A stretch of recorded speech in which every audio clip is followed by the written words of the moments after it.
Merci, Monsieur Roland. Est-ce que je prends la parole tout de suite ou est-ce Oui, que... allez-y, oui, ok. allez-y. Bonjour à toutes et à tous. Donc, pour celles et ceux qui ne me connaissent pas, même si j'ai reconnu la plupart des noms dans le chat, donc moi, c'est Fanny Bastan et je coordonne les conseils locaux de santé mentale au niveau national, au CCOMS. Et là, le but de mon intervention ce matin, donc Monsieur Hangar nous a fait un point sur ce qu'ils ont constaté dans les réseaux d'élus locaux en termes de santé mentale. Monsieur Roland a fait un bilan santé mentale au niveau national. Moi, je vais vous faire part des résultats de deux états des lieux qu'on a menés sur le terrain auprès des coordonnateurs et coordonnatrices de CLSM pour voir comment fonctionnaient les CLSM pendant la crise, est-ce qu'ils ont réussi à fonctionner et surtout quels constats on fait à l'échelle locale des besoins en santé mentale et des solutions qui ont été développées par les acteurs de terrain, les professionnels, les élus locaux. Donc, sans plus tarder, je vous partage mon écran. Je vais vous laisser me confirmer que ça s'affiche bien et surtout que ça défile, parce que je sais que des fois, il y a des petits soucis à ce niveau-là. Est-ce que vous voyez les slides défiler? Oui, c'est bon, Fanny. Ok, parfait. Alors, comme je vous le disais, moi, je vais vous présenter les résultats de deux états des lieux nationaux qu'on a menés au CCOMS. Donc, un premier qui porte sur la première période de confinement et qu'on a publié en mai 2020, et un second qui porte sur le second confinement, donc entre décembre 2020 et février 2021, et qu'on a sorti à la rentrée cette année en octobre, donc assez récemment. À chaque fois, pour ces deux enquêtes, un peu moins de la moitié des coordos CLSM ont participé. Donc, sur le premier état des lieux que vous voyez à gauche, on avait 48% des CLSM actifs qui ont répondu à notre enquête. Et pour le second, on était un petit peu en dessous, à 41%. Alors, l'objectif de ces deux états des lieux, c'était tout d'abord de faire remonter les constats des coordos sur le terrain en termes d'impact sur la santé mentale de la population, donc cette fois à l'échelle locale, pour voir si ça faisait écho à ce qu'on constatait au national notamment. Le second objectif, c'était d'évaluer les difficultés rencontrées et surtout les solutions développées par tous les acteurs à l'échelle locale pour répondre à ces besoins. Et le troisième objectif, c'était de tirer des leçons pour l'avenir en termes d'action et de politique de soutien au CLSM, mais aussi voir comment les différents acteurs, psychiatrie, acteurs de terrain, personnes concernées et élus locaux peuvent davantage travailler ensemble. Donc, nos enquêtes, alors là, je vais me concentrer sur le second état des lieux qui reprend les deux périodes couvertes par les deux états des lieux. Mais l'idée, c'était de revenir surtout sur le plus récent. Vous pouvez retrouver le premier état des lieux sur notre site, mais là, aujourd'hui, voilà, ce sera le second article que je vous présente et qui se divise en trois parties. Donc, une première partie sur le fonctionnement global des CLSM pendant la crise, une deuxième partie sur les relations entre les différents partenaires qu'on trouve généralement impliqués dans les CLSM, et enfin une dernière partie sur les actions qui ont été menées par les CLSM. Donc là, l'idée, c'est de vous donner des exemples concrets de ce qui a été mis en place. Alors, sur la première partie donc, qui porte sur le fonctionnement global des CLSM, donc ce qu'on a pu constater dans notre enquête, c'est globalement une amélioration croissante du fonctionnement des CLSM depuis le début de la crise sanitaire. Donc, lors de notre deuxième enquête, 9 CLSM sur 10 nous ont dit que leur CLSM fonctionnait pendant le second confinement, ce qui est une bonne nouvelle. Donc, au premier confinement, 77% seulement, j'allais dire, mais c'est déjà un très bon chiffre, étaient actifs. Sur le second, on est à 90% de CLSM qui fonctionnent, encore une fois, parmi ceux qui ont répondu à l'enquête. Et ce qui est aussi intéressant, c'est que parmi les CLSM qui nous ont dit fonctionner, presque la moitié nous ont dit qu'ils fonctionnaient mieux au fur et à mesure pendant la crise sanitaire. Donc, il y a eu une petite période d'adaptation qui a été nécessaire, comme pour partout. Mais voilà, quand on a fait l'enquête cet hiver, en début d'année 2021, fin 2020, la moitié des CLSM fonctionnaient mieux qu'au début de la crise. Donc globalement, cette reprise, elle s'explique par des éléments qu'on retrouve dans tous les domaines professionnels et pas forcément dans les CLSM. C'est les modalités de confinement moins strictes, le fait que les acteurs sont bien plus à l'aise avec tout ce qui est visio, etc. Mais surtout, ce qu'on a constaté d'intéressant pour les CLSM, c'est que pas mal de coordos nous ont dit qu'il y avait aussi davantage de moyens et de temps de travail qui étaient dédiés à la coordination des CLSM, là où ça fonctionnait mieux. La crise Covid, comme on l'a vu en introduction, fonction, ça a encouragé une prise de conscience en termes de l'importance de la santé mentale pendant cette période, mais aussi en dehors, de ce que recouvre aussi la notion de santé mentale. Et donc, dans beaucoup de territoires, cela a conduit à reconnaître l'importance d'investir et de donner les moyens aux acteurs qui travaillent dans ce domaine-là, et du coup de donner plus de moyens au CLSM, entre autres, pour fonctionner. Et ça, les coordos l'ont soulevé. Voilà. Et sinon, on a aussi vu des instances de gouvernance des CLSM qui s'adaptaient au contexte de crise et aux priorités des élus, des professionnels, ce qui a aussi permis un fonctionnement continu et un recentrage des objectifs, c'est-à-dire que souvent, moins de groupes de travail fonctionnaient. Si par exemple, on avait des CLSM à 5-6 groupes de travail, on a vu que souvent 2 ou 3 seulement continuaient à fonctionner, mais c'est parce que ça permet de répondre aux priorités immédiates de la crise et de ce qui était constaté sur le terrain à l'échelle locale. Même si globalement ce constat du fonctionnement il est positif, donc comme on était à 90% des coordos qui nous disaient fonctionner, on tient quand même à nuancer ce constat parce qu'environ 10% des CLSM ont quand même dit qu'ils étaient en arrêt pendant la crise. Donc ce chiffre a diminué tout au long de la période de la pandémie. Au moment du premier confinement, ils étaient 23%, donc presque un quart à ne pas fonctionner. Au moment du deuxième, plus que 9%. Donc là encore, c'est positif, mais quand même 10% qui n'arrivaient pas à fonctionner. Et ça fait écho à ce qu'évoquaient M. Roland et M. Hangar dans le temps d'échange tout à l'heure entre les deux interventions. C'est le fait que pour beaucoup de coordos, les temps de coordination et les moyens alloués à la coordination des CLSM étaient insuffisants. On a vu énormément de coordos qui étaient alloués sur les missions crise Covid, donc qui étaient mobilisés sur les vaccinations, par exemple. Beaucoup d'autres qui sont à temps partiel. Bon, ça, c'est indépendant de la crise Covid. Ça, on le voit depuis toujours. On a des coordos de CLSM qui sont à 50%, parfois moins. Et donc là, ça les a empêchés de mener à bien leur mission dans de nombreux cas. Et encore une fois, le manque de financement, de moyens pour mener à terme les actions qui étaient nécessaires pour répondre aux besoins, ça a aussi participé à l'arrêt de certains CLSM sur certains territoires.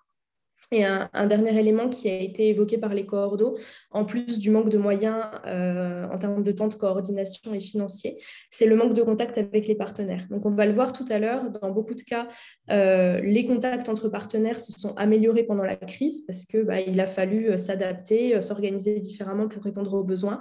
Mais sur certains territoires, quand même, la crise a eu pour effet de stopper ou d'endommager la communication entre psychiatrie, sanitaire, médico-social, social, élus locaux. Donc ça, c'est aussi l'objet des tables rondes d'aujourd'hui, c'est voir comment travailler ensemble entre différents domaines. Voilà, donc ce que je vous disais, c'est que globalement, quand même, la communication entre les différents partenaires a fonctionné.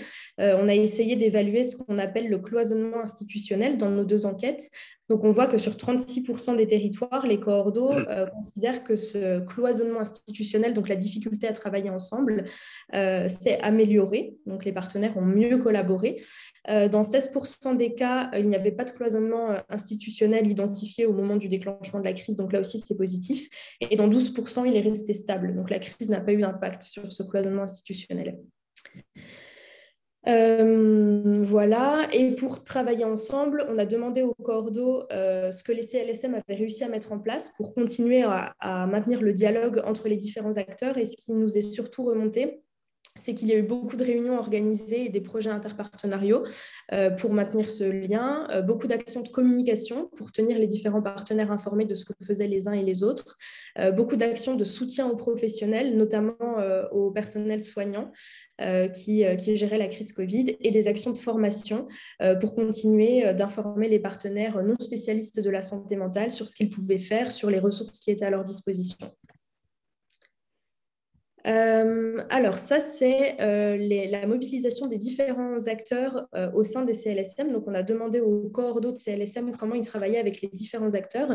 Et comme vous le voyez, les élus, ça a été Excusez-moi, je suis un petit peu malade, j'ai la voix qui se coupe par moment.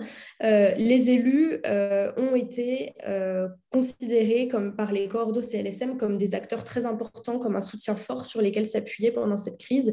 48% des coordos de CLSM qui ont répondu à notre enquête nous ont dit qu'au fil de la crise, les élus s'étaient plus impliqués sur les questions de santé mentale, donc de manière générale, mais aussi au sein des CLSM et à leur côté, pour porter des actions, des politiques locales qui permettaient de répondre aux besoins identifiés, encore une fois à l'échelle locale. Donc presque un coordo sur deux considère que les élus sont plus impliqués maintenant qu'avant la crise sanitaire. Comme on peut le voir, dans 35% des cas, la psychiatrie publique a été aussi notée comme étant plus impliquée. Dans 28% des cas pour les représentants d'usagers et dans 18% des cas pour les représentants des familles, c'est une implication, un investissement qui a augmenté. Mais on retient surtout l'investissement des élus locaux ici, qui est celui qui semble le plus s'être amélioré. Pareil pour les autres partenaires. Donc, comme vous le savez, les CLSM travaillent énormément avec le secteur médico-social et avec les associations. Là, on est sur 41% des coordos qui considèrent que le lien avec le secteur médico-social s'est amélioré et 45% pour le lien avec les associations.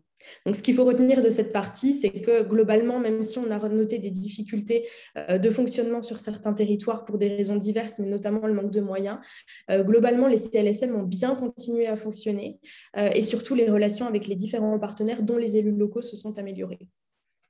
Et en dernière partie, je voulais vous donner des exemples concrets d'actions qui nous ont été remontées par les coordos et qui ont été mises en place par les CLSM grâce au travail de tous ces différents acteurs ensemble. Alors, ce qu'il faut savoir, c'est que 80% des actions qui ont été mises en place au moment du premier confinement continuent encore à l'heure actuelle. Donc, c'est quelque chose d'encourageant. Pour ce qui est de la cible de ces actions, donc 75% des actions qui ont été proposées depuis le début de la crise sanitaire sont globales, c'est-à-dire qu'elles s'adressent à la population générale. Dans 20% des cas, elles s'adressent spécifiquement aux populations des quartiers prioritaires de la politique de la ville. Et au premier confinement, 57% des coordos, donc plus de la moitié, nous ont dit qu'ils avaient mis en place des actions destinées aux publics fragiles spécifiques, donc par exemple les personnes migrantes, les personnes à la rue, les personnes victimes de violences intrafamiliales, etc. Donc ça a été les publics fragiles et vulnérables qui ont été bien pris en compte par les CLSM et à destination desquels des actions ont été proposées.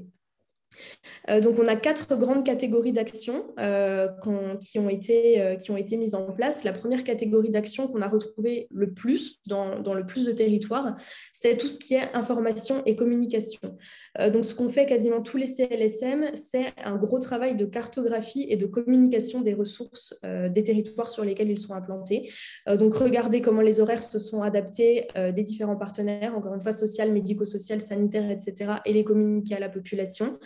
Communiquer aussi toutes les ressources à la population, que ce soit locale ou nationale, vers quel numéro on peut se tourner, vers quel site internet on peut se diriger pour trouver de l'information fiable sur tout ce qui est santé mentale.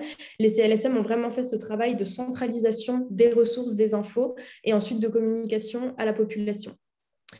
Parfois, ces informations, elles n'étaient pas transmises via des sites internet, mais via des moyens innovants comme des radios locales. Donc, c'est l'affiche que vous avez sur la droite. Et ça a été mis en place à Dunkerque, donc une radio locale qui, tous les midis, pendant 10 minutes, diffusait des informations santé mentale en donnant la parole soit à des personnes concernées, soit à des professionnels, soit à des élus, et expliquait à la population ce qu'était la santé mentale, quelles ressources, encore une fois, étaient à la disposition des habitants, des habitantes s'ils en avaient besoin. Et puis surtout faire passer des messages de déstigmatisation et de lutte contre les tabous qui étaient encore associés à ces questions-là. Donc à une heure de grande écoute sur la ville. On a aussi vu en termes d'information et de communication, par exemple, des outils de repérage sur les violences conjugales qui ont été mis en place par les CLSM et leurs partenaires et diffusés ensuite dans les pharmacies du territoire. Et aussi beaucoup de visioconférences qui ont été proposées à la population générale et qui, en général, rassemblaient à la fois des psychiatres, des élus, des personnes concernées. Par exemple, là, j'ai mis l'exemple de Strasbourg, une conférence sur la bipolarité qui a rassemblé 150 personnes et 4000 vues sur le replay, qui a donné la parole à des acteurs divers pour expliquer ce trouble à la population. La deuxième grande catégorie d'action, c'est tout ce qui est soutien, soins et prévention.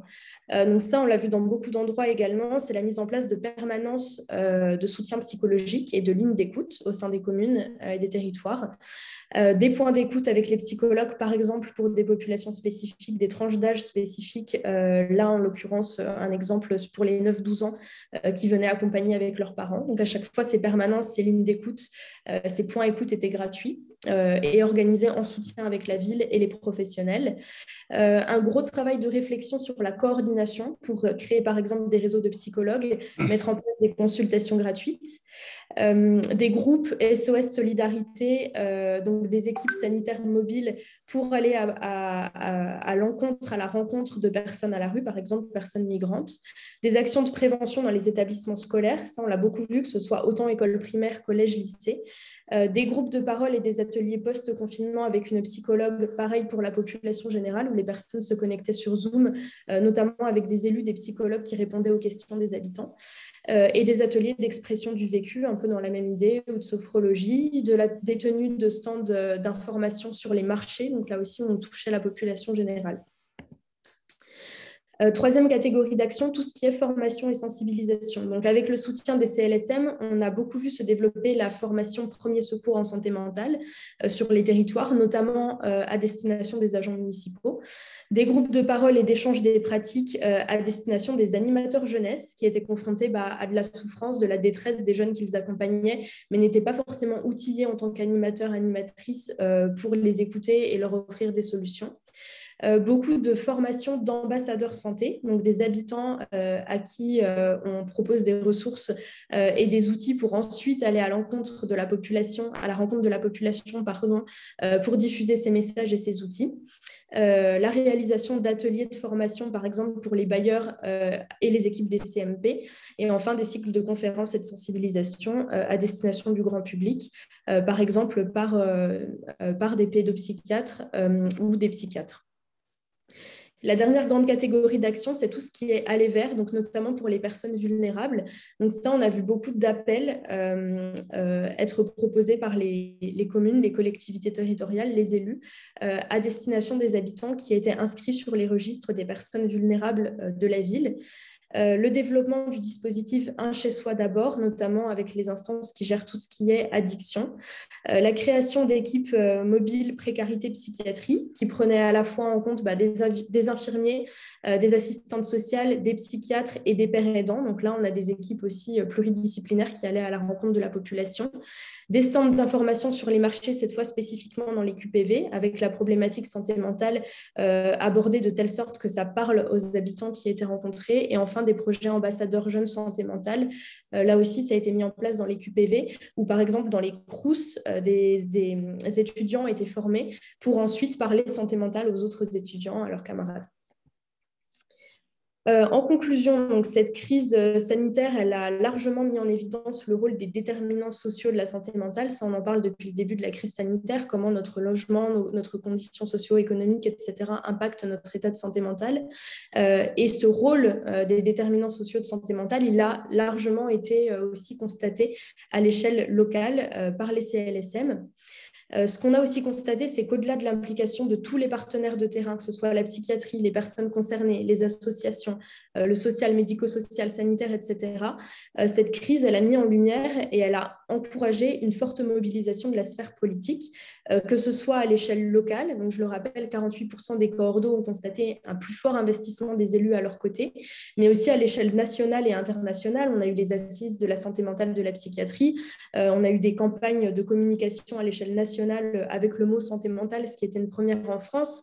On a eu aussi le sommet mondial qui s'est tenu en novembre, sur les questions de santé mentale. Donc voilà, on voit qu'il y a une grosse prise de conscience et mobilisation du politique actuellement. Et quelle piste pour l'avenir? Excusez-moi, le PowerPoint est sorti du mode présentation. Ce qu'on veut que vous reteniez aujourd'hui, c'est que les CLSM ont vraiment permis de mettre en évidence le rôle essentiel des 4 composantes des CLSM. On a besoin de la psychiatrie, on a besoin des personnes concernées, donc des usagers et des aidants, et on a besoin des élus locaux, et c'est sur les territoires où vraiment ces 4 composantes ont réussi à travailler ensemble qu'on a vu des actions innovantes et et efficaces se mettre en place.